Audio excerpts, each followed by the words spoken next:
Hello everyone, I'm Raida channel.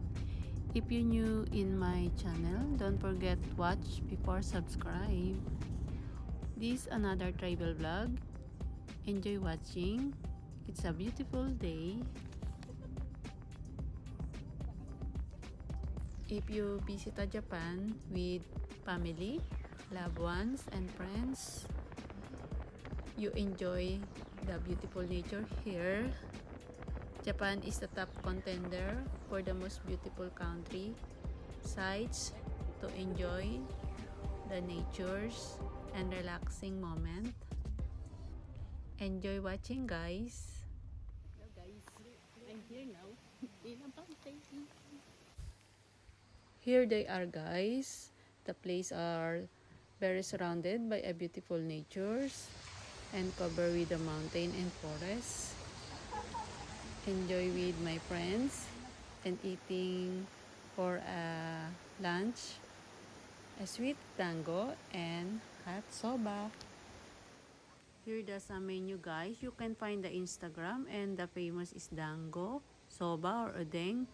The open is 10 a.m. and the closing is 3 p.m.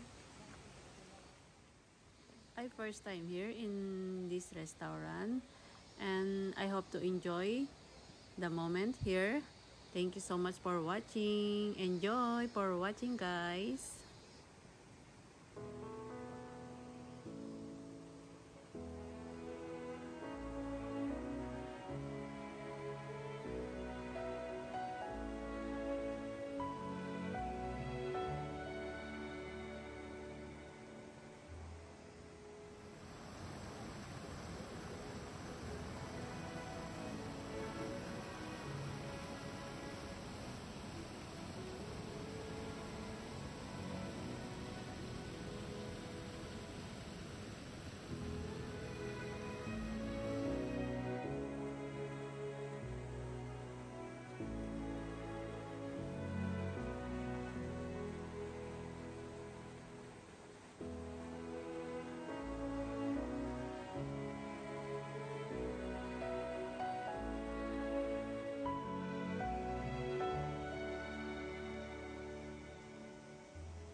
This is the famous menu here. The green is dango with angko and kinako with hot matcha and hot soba. Hello guys, nandito kami sa Yaman. First, I drink the hot matcha. Super very organic matcha. Famous here in Japan. And I relax, super relax here the moment. Soba guys, soba. Saying itadakimasu before eating is a way to express your understanding of how much was sacrificed to make a meal. That is very polite here in Japan. My one favorite here in Japan is soba noodles because super healthy and diet noodles. This eaten annually or New Year Eve in Japan. This tasty tradition carries great significance and symbolizes for long life. And the other belief point, soba is super healthy. That's why super like this soba noodles.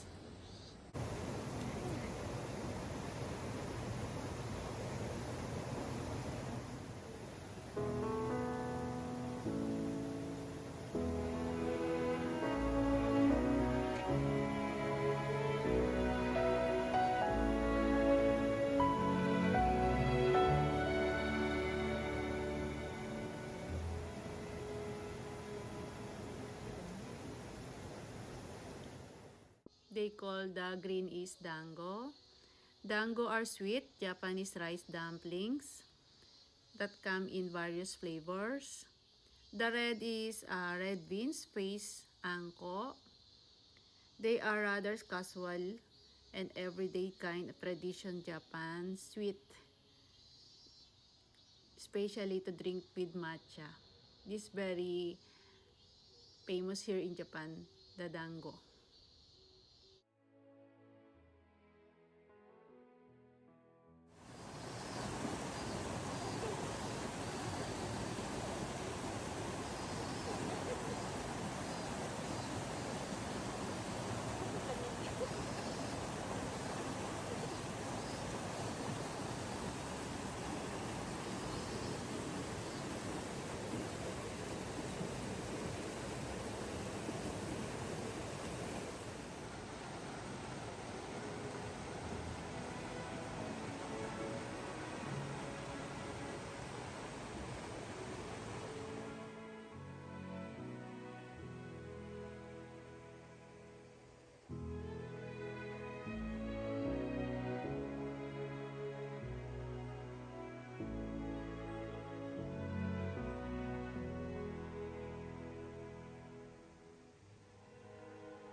Gochu-sama desta, meaning was used by guests to express the great appreciation toward those who prepare the food being present to you.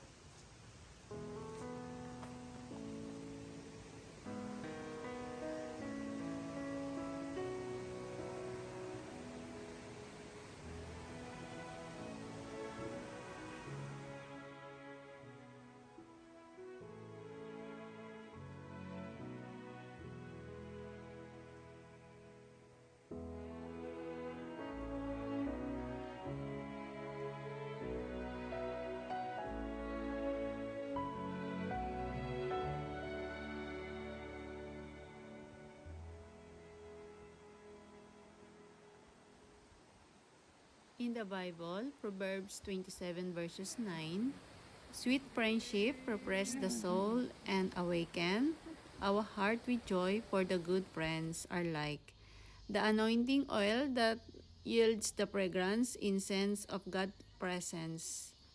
Thank you everyone. I'm Raida Channel. Thank you for watching. Arigatou gozaimasu. Terima kasih.